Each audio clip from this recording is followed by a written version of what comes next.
Alors, lorsqu'on observe la montée en puissance d'une entreprise, la gouvernance se met en place de façon graduelle, avec pour chaque circonstance une approche différente.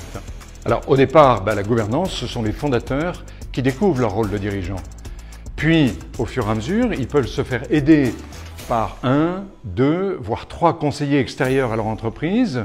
Et alors, les fondateurs vont créer un comité stratégique ou un advisory board, qui est la structure de gouvernance dans laquelle les fondateurs et des membres extérieurs donc doivent agir suivant un cahier des charges qui est extrêmement précis et en aucun cas un advisory board ne peut se substituer à l'action des dirigeants et des fondateurs.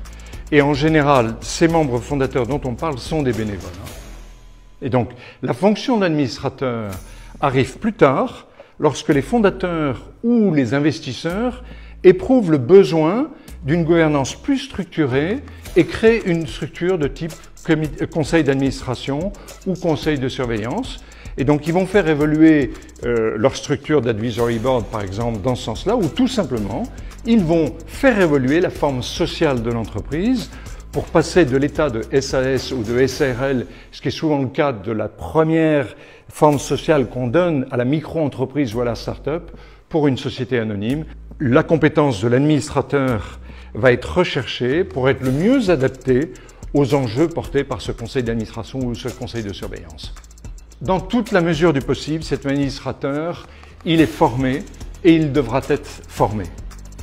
L'administrateur doit être animé par le double souci de la collégialité et de la complémentarité avec ses pairs. La gouvernance n'a de sens que si elle tire vers le haut, que si elle facilite l'exercice du métier de dirigeant et que c'est un réel apport de valeur pour le développement de l'entreprise. Et l'administrateur est donc au service de ça, dans la confiance, la bienveillance, mais vous l'avez compris aussi, dans l'engagement et l'exigence. Et on ne peut qu'encourager les dirigeants à être le mieux accompagnés et à ce titre, de réaliser le bon choix d'administrateur de façon à ce qu'on soit effectivement dans l'exercice de la bonne gouvernance.